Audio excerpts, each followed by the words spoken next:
Well, the plan for the day is to plane off the tops of these, the two outer edges on the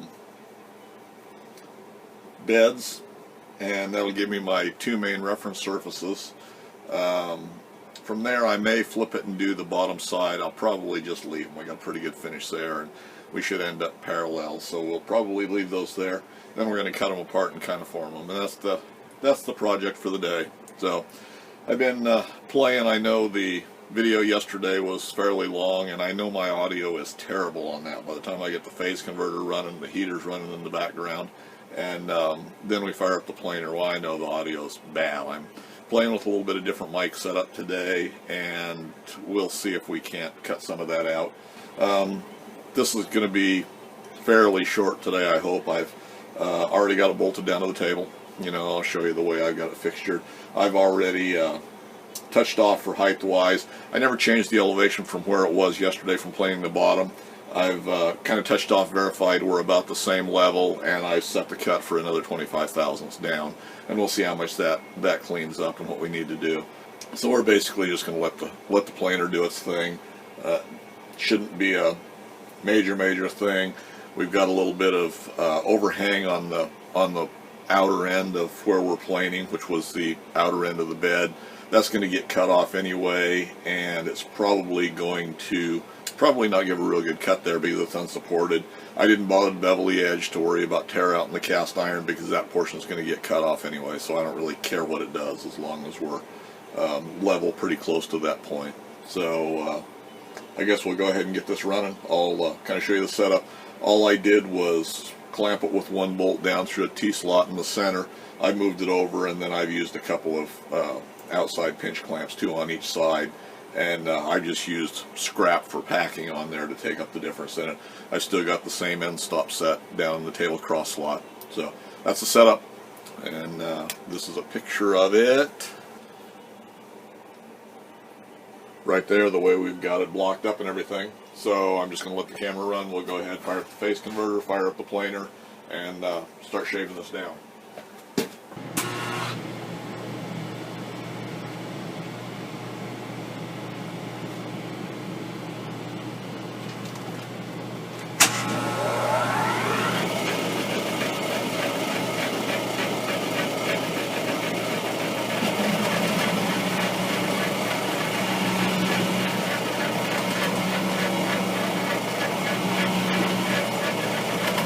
And there we've engaged the automatic cross feed.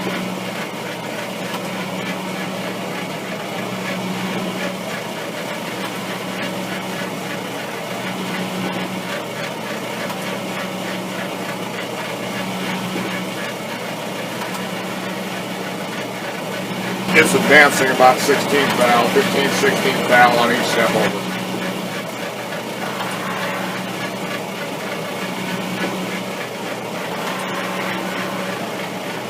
I did indicate on this outer edge out here, so we're parallel within about a thou.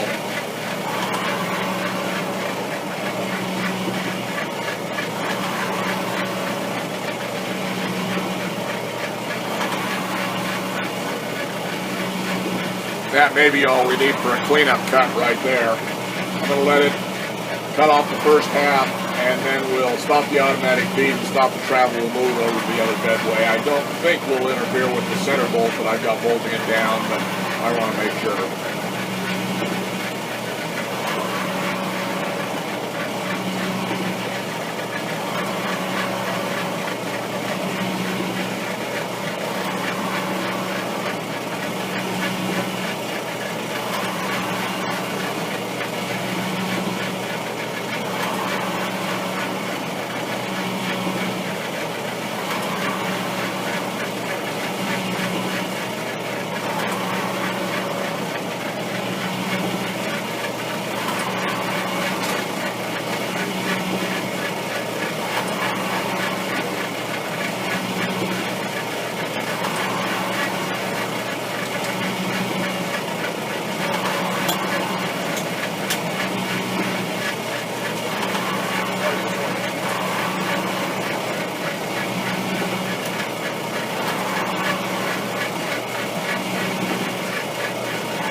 it's about the same finish we got before on everything. Feels pretty good, looks pretty good for right now. I'm going to have to sharpen a couple of tool bits to cut down the side, one left and one right, because we're going to just plunge straight down on both sides on this for our reference points.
Set the right direction to power it down.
Alright, well here's the next setup. This is what happens when you cut them in half. I end up with two halves like this. This one will end up and be the longer of the two. This one I believe will be the 12-inch that I've got bolted to the table. And just cut those webs out. I was going to take them to the milling machine, but I thought we're playing with the planer, we might as well continue to. So broke these outer edges. Now this edge will be where the V is, which is going to be the down edge will be the V. We've got a little bit more material there, so we'll do that. We'll straighten up this outer edge later on to be the 90 degree to the base, and it's pretty shallow in there, but I think, you know, for what we're doing here, for a small straight edge, I think it'll work okay. Bolted my big square to this, and we've referenced both off of the table and off of the top. So we've got this edge down on the table, and this is back against our straight edge there. Now, I did discover along the way that I built 6 T-nuts for the socket head cap screws that came with this straight edge, and unfortunately I believe they're probably a 5/8, so I've got to go back and build some bigger T-nuts for that, but we'll do that at some point in time.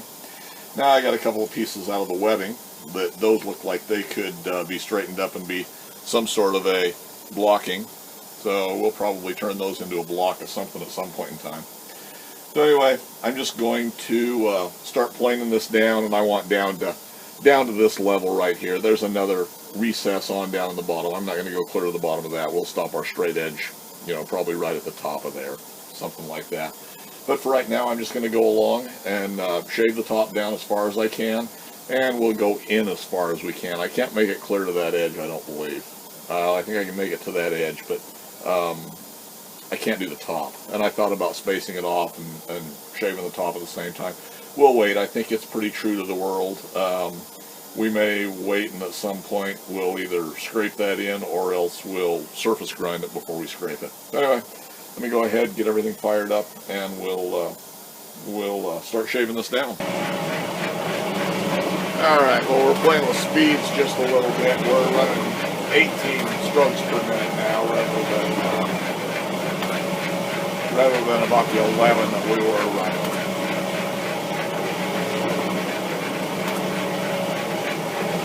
This isn't much of a cut. We'll leave it here for now and see what the difference is in the way it gives us a surface area once we get down the way.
this is a fairly rough finish. I'm probably going to take one more cut across here, but I was cutting about 40 thousandths deep and about a 25 thousandth step over, and all I was doing was roughing it off.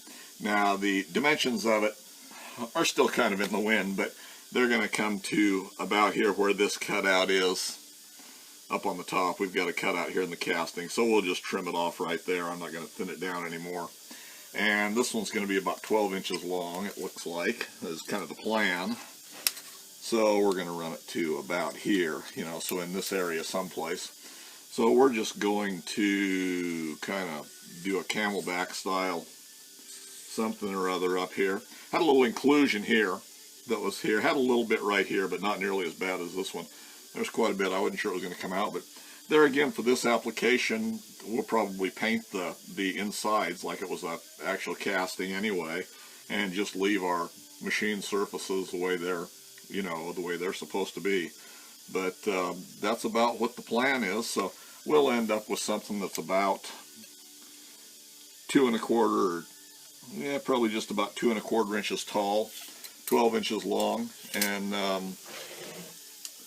well, I don't know what the thickness will end up being, whatever the webbing was in the casting. But for taking a piece of crap that wasn't worth anything, you know, I had a couple of ideas for it, but nothing that was going to be a real good idea. Why, maybe we'll make something out of this. So anyway, we've got the planer running. Also on this, I'd increased the speeds. We were only running, yesterday when we fired it up, and most of the day today, or the start of the day today, we were only running about 9 strokes a minute.